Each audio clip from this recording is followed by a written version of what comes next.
So you might find this to be a bit strange, because I haven't really seen a movie in well over 10 years.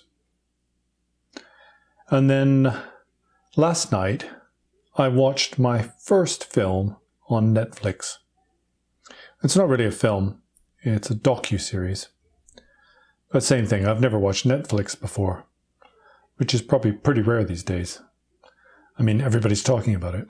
So the docu-series I watched is not new. It's out of date. It's called Wild Wild Country. And it's about the life story of Osho. And the reason why I wanted to see this film is because I am doing some research. I wanted to learn more about Osho.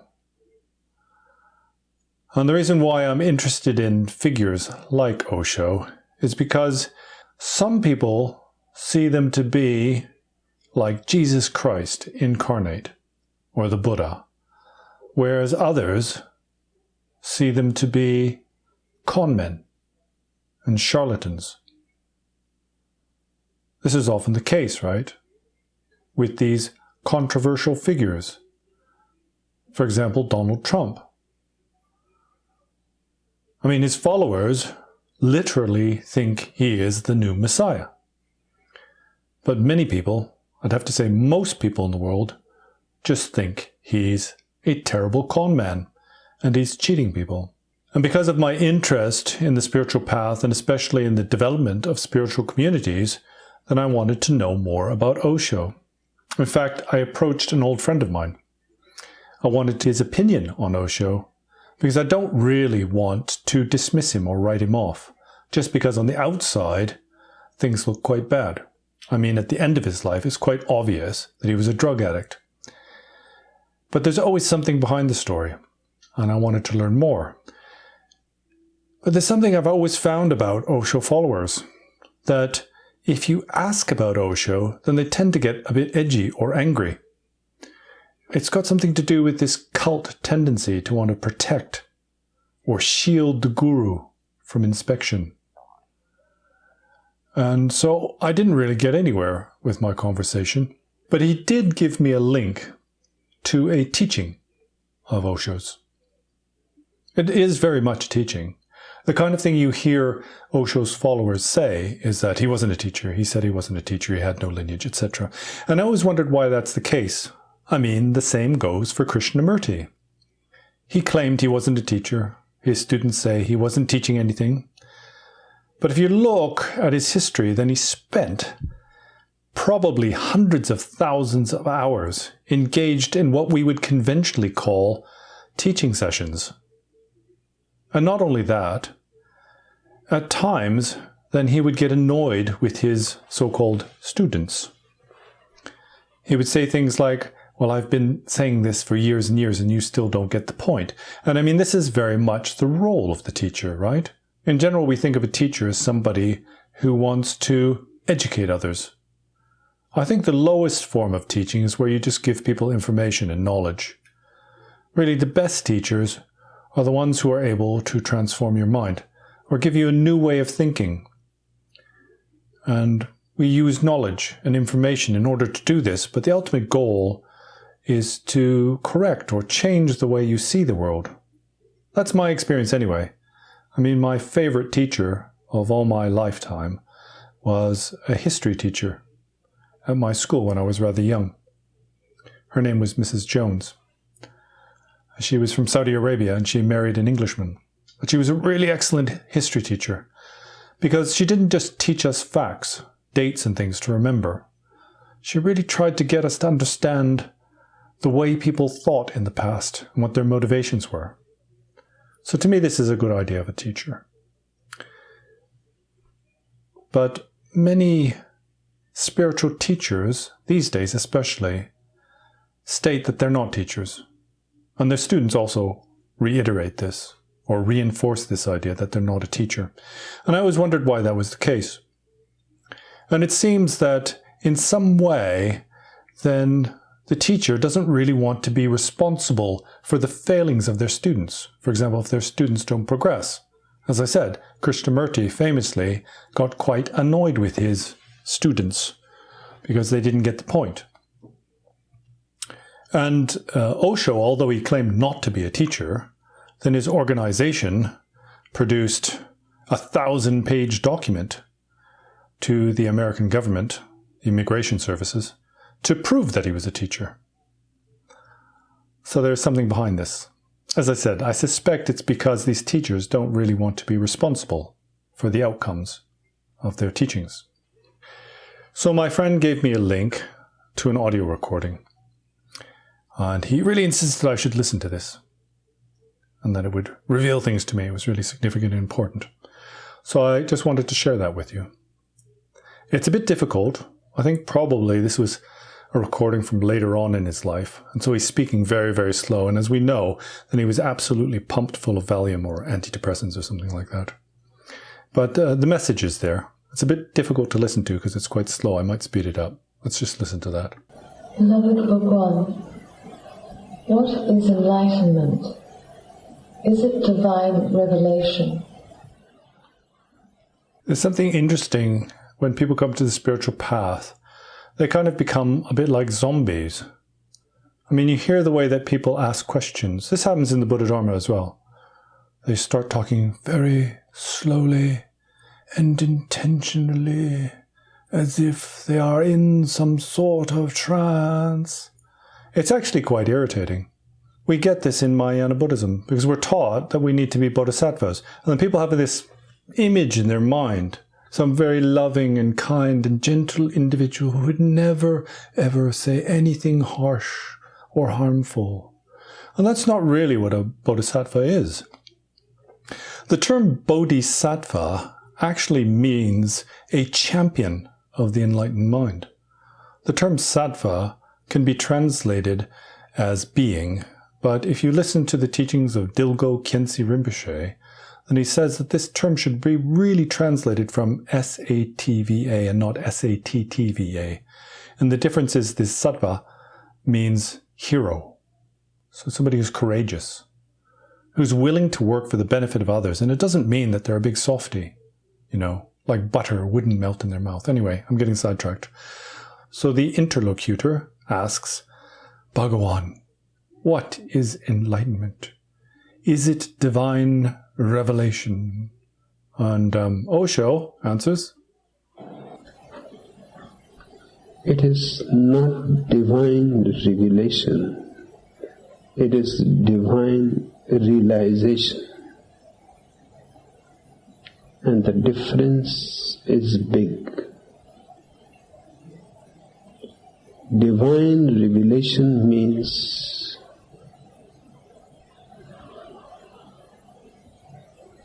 something objective, as God is revealed to you. You see some God,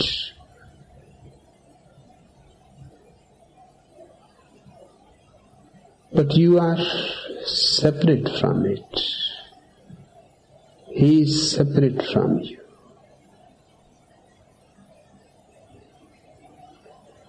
I don't believe in a God who is separate from us.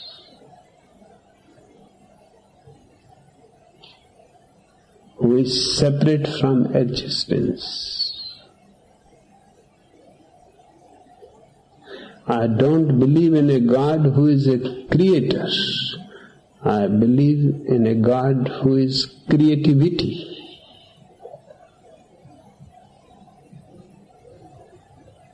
To say in other words, I don't believe in a God as a person, but I believe in godliness as a quality. So I say it is not divine revelation, but divine realization. You realize that you are God. And in realizing that you are God, you realize that everything is God.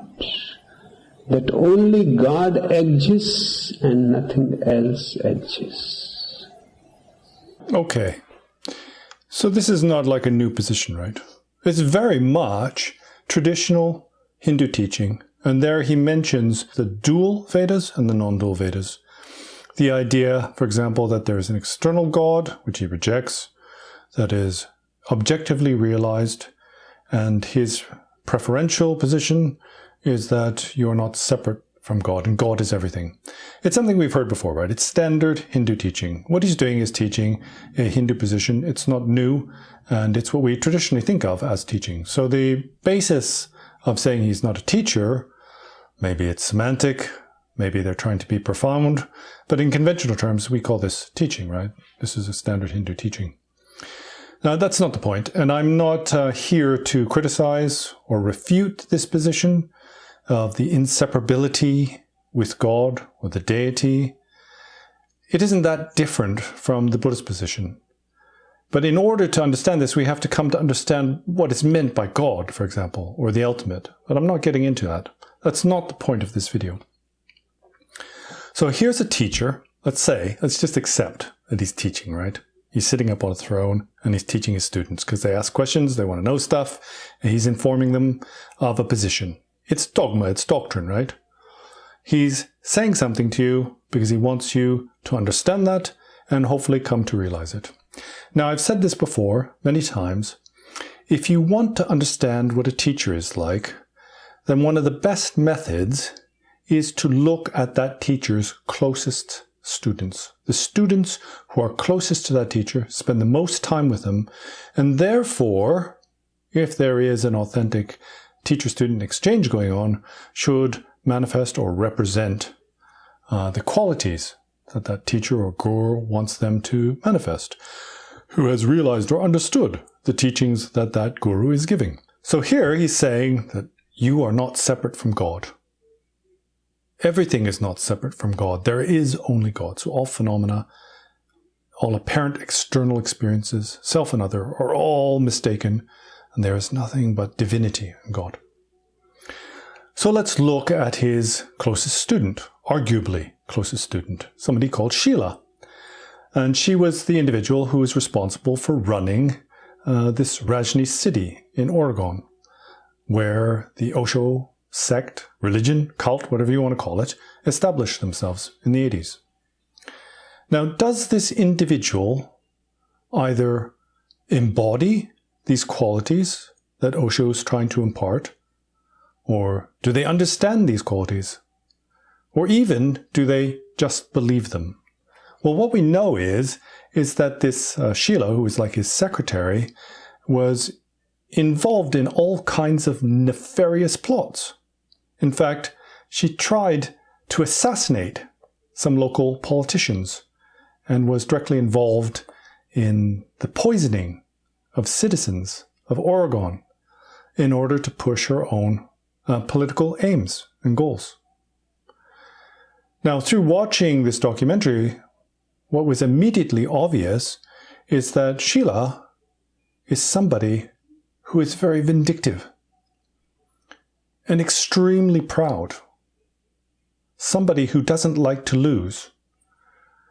Someone who likes to threaten and intimidate others. Now, these are not what we call spiritual qualities, of course. These are not the qualities of a spiritual individual. In fact, these are the sort of qualities that we see in oligarchs and CEOs of big corporations. Kind of ruthless people, heartless people.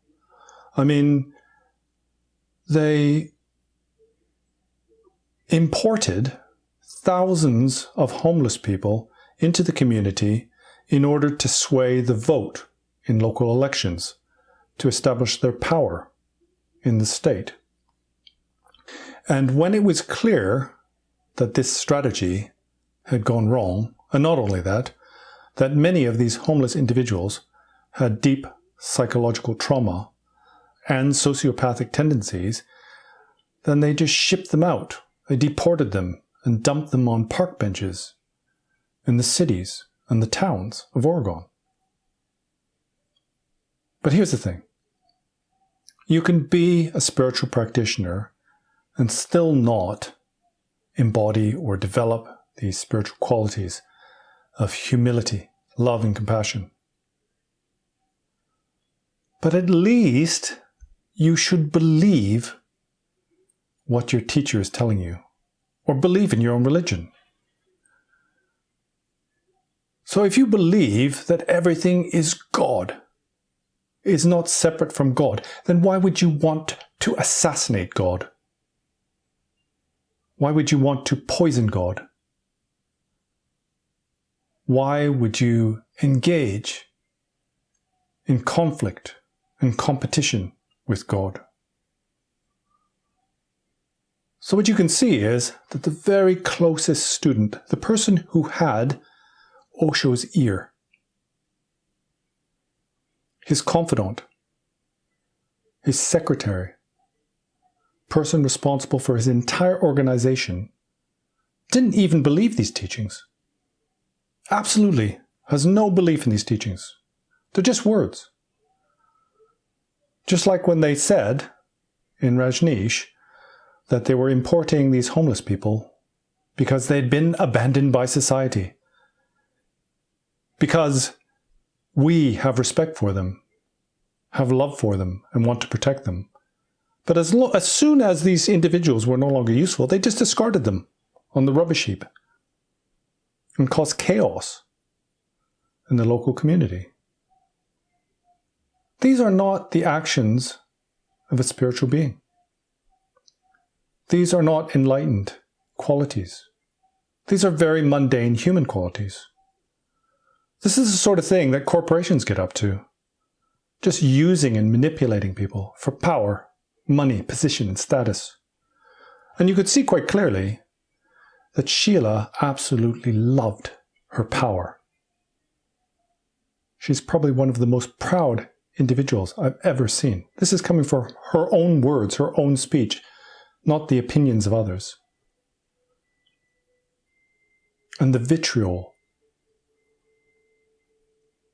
the vindictiveness and resentment, and in the end, the wish to take another's life. Simply because they were seen as the enemy. So if you believed that everything was God, that you were not separate from God, then where is the place for an enemy in that?